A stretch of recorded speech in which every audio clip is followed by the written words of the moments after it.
So, dito nga po mga kalingap mga ka-EDC, Beyonce sobrang saya bukod sa travel to Hong Kong, cutting ribbon na ng bahay nila. So, yan po yung ating pag-uusapan po mamaya mga kalingap mga ka-EDC.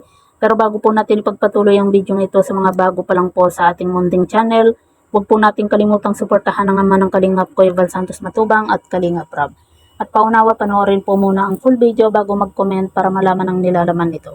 So, dito nga po mga kalingap mga ka-EDC, grabe nga po yung mga ganap ngayong February nga po mga kalingap mga ka-EDC dahil nga po sa ilang buwan din po nating paghihintay nga po na matapos na po yung bahay po nila Beyonce sa wakas.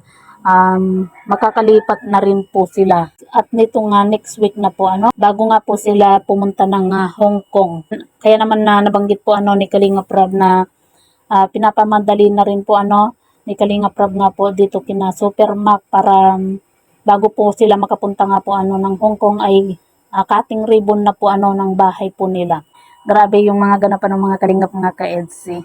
Talagang napakaswerte po ni Beyonce dahil nga po kita nyo naman po kung gaano po kaganda at kalaki po yung bahay po nila Kasi kung tutuusin po mga Kalingap mga ka-EDC sa panahon po ngayon napakahirap po magkaroon po ng sariling bahay.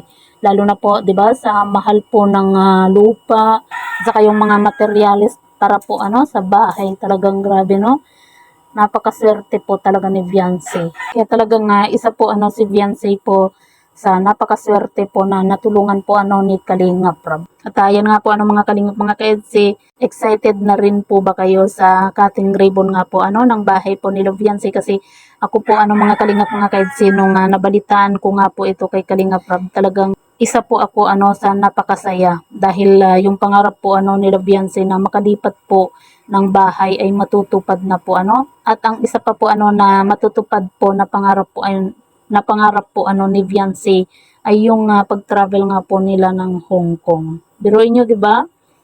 Makakapag-travel na po siya, tapos makakalipat na rin po sila sa bagong bahay. Kaya abang-abangan na lang po natin mga Kalingap mga ka-EDC yung cutting ribbon at yung pagpunta nga po nila ng Hong Kong So, yan po mga Kalingap mga ka-EDC, ano po yung masasabi nga po ninyo patungkol po dito, i-comment nyo lang po sa ibaba at babasahin po natin isa-isa.